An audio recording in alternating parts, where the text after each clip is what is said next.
Liver transplant surgeon with hepatopancreatobiliary surgery HPB surgery में हमारी team करती है काम। हमारा मेन उद्देश्य आज यहाँ पर आने का ये है कि जैसा आप सब देखते हैं कि समय समय के साथ में धीरे धीरे लिवर की बीमारियां हमारे सोसाइटी में धीरे धीरे करके बढ़ती जा रही हैं। पहले ये बीमारियां सिर्फ अल्कोहल वालों में जुड़ी हुई होती थी, लेकिन अब non alcoholic fatty liver disease की वजह से लिवर खराब होने की संभावना भी बढ़ती जा रही है, क्योंकि आज बहुत कॉमन देखा जा रहा है कि जिनने कभी शराब को हाथ भी नहीं लगाया उनके भी लिवर खराब हो रहे हैं।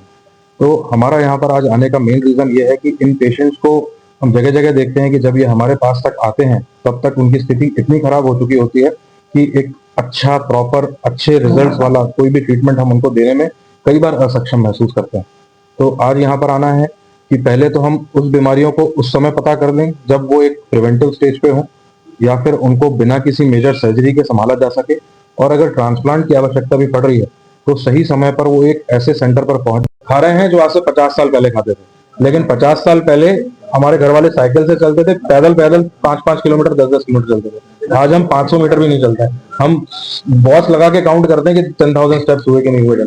तो अगर हमारी हालत होगी तो हमें अपनी डाइट यूज करके चेंज करनी। तो इस समय पे हमारा सबसे बड़ा हमारे लिवर का या पूरी बॉडी का दुश्मन है कार्ब्स। कार्बोहाइड्रेट्स हमको कम करने हैं। कार्बोहाइड्रेट्स हर वो चीज जो राइस या व्हीट से बनी है वो हमको कम कर देना है। इसके साथ में हम प्रोटीन ऐड करना है। अगर हम वेजिटेरियन है तो वेजिटेरियन सोर्सेज ऑफ प्रोटीन हम पढ़ सकते हैं, non vegetarian source of protein. उसमें ऑयल हमको मिनिमम रखना है, घी तेल पूरी तरह से बंद नहीं करना है, क्योंकि फैट भी एसेंशियल है विटामिन के एब्जॉर्ब करने के लिए। तो एक पूरी बैलेंस डाइट जरूरी है जिसमें हमको हाई प्रोटीन लो कार्बोहाइड्रेट डाइट रखेंगे। ये बेस्ट रहेगा हमारे आज की जो दिनचर्या है उसमें अपनी बॉडी को फिट रखने। फास्ट फूड है सर, फास्ट फूड में सबसे ज्यादा वो कार्ब है, वो अनहेल्दी कार्ब, तो वो तो खराब है ही। जो हमारे घर में हम जो रेगुलर खाते हैं ना, बहुत से ऐसे पेशेंट्स मिलेंगे जो बोलेंगे हमने कभी बर्गर नहीं खाया, कभी पिज्जा नहीं खाया, घर का खाना खाते, लेकिन तब भी आप जब उनसे पूछेंगे घर में क्या खाया, आधी कटोरी दाल, थोड़ी सी सब्जी और 4 रोटियां। तो ये पूरी तरह से अनबैलेंस डाइट। इसमें आपको सब्जियां बढ़ाना है जिसमें आपके विटामिन मिनरल्स होंगे, आपको दाल बढ़ाना है, आपको साथ में कर्ड या फिर पनीर जैसी चीजें, वेजिटेरियन है आप तो जो प्रोटीन इंड आपका बढ़ाएंगे, साथ में चने और वो सारी चीजें सबसे पढ़नी चाहिए, प्रोटीन बढ़ाना है। विटामिन सप्लीमेंट्स लीजिए, सप्लीमेंट लेने चाहिए। एग्जैक्टली, कोई बेटर कोई कंपनी को तो मैं एडवोकेट नहीं करूंगा, लेकिन बहुत मल्टी विटामिन मिनरल्स वाली कैप्सूल्स आती हैं, किसी भी अच्छी कंपनी की अपन ले सकते हैं। कोई पर्टिकुलर नहीं, सबका एक जैसा रहता है। अच्छी कंपनी होनी चाहिए, लाइसेंस्ड कंपनी होनी चाहिए, उनका हम मल्टी विटामिन सबको लेना चाहिए, जिसमें हम उसका एक आधा लिवर बिना डोनर को खतरे में डाले ले सकते हैं, जिसके लिए हम डोनर के काफी टेस्ट करते हैं, उसको टेस्ट किया जाता है। इसको बोलते हैं हम लिविंग डोनर लिवर ट्रांसप्लांट। इसका करीब आता है सर 25 के आसपास। हम बोलते हैं 25 कंप्लीट पैकेज, क्योंकि इससे पहले डोनर की काफी जांचें होती हैं जिसको हम इसमें इंक्लूड करते हैं। सर्जरी का कॉस्ट करीब होता है करीब, यस सर, सर्जरी का कॉस्ट करीब 21-22 के आसपास होता है। 2-3 लाख सर, क्योंकि बहुत सारे टेस्ट होते हैं। कई पेशेंट्स में पहले से नहीं मालूम होता कि जिनमें और एक्स्ट्रा टेस्ट की जरूरत होगी उनकी सेफ्टी को डिसाइड करने के लिए।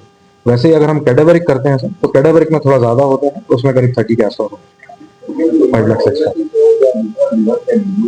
जी सर, कैसा पता चलेगा कि मेरा ये आ रहा है?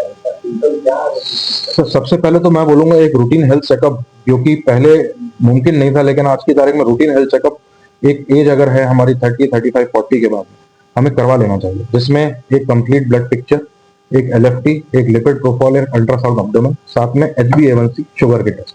ये अगर बेसिक टेस्ट हमारे हो जाते हैं तो हमको एक पैटर्न पता चल जाता है कि हमारा शरीर पिछले 5-6 सालों से किस दिशा में जा रहा है और उसकी वजह से कोई दूसरे ऑर्गन में खराबी तो नहीं आ रही है।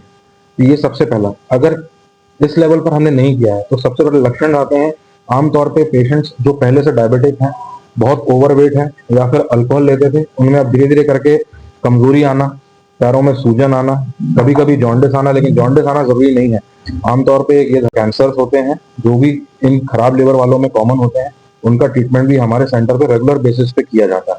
हमारी टीम के पास में करीब 2000 से ज्यादा लिवर ट्रांसप्लांट का एक्सपीरियंस है, और एक लंबे समय से करीब 6 साल से ऊपर हो गया है हमारी टीम हैदराबाद में अपनी सेवा दे रही है। हमारी टीम में डॉक्टर नईम, मैं, डॉक्टर बलबीर, डॉक्टर पार्थसारथी, ये सारे सर्जन्स हैं। इसके अलावा बहुत से इंटेंसिव केयर और गैस्ट्रो फिजिशियंस भी हैं, हेपेटोलॉजिस्ट भी हैं। ठीक है।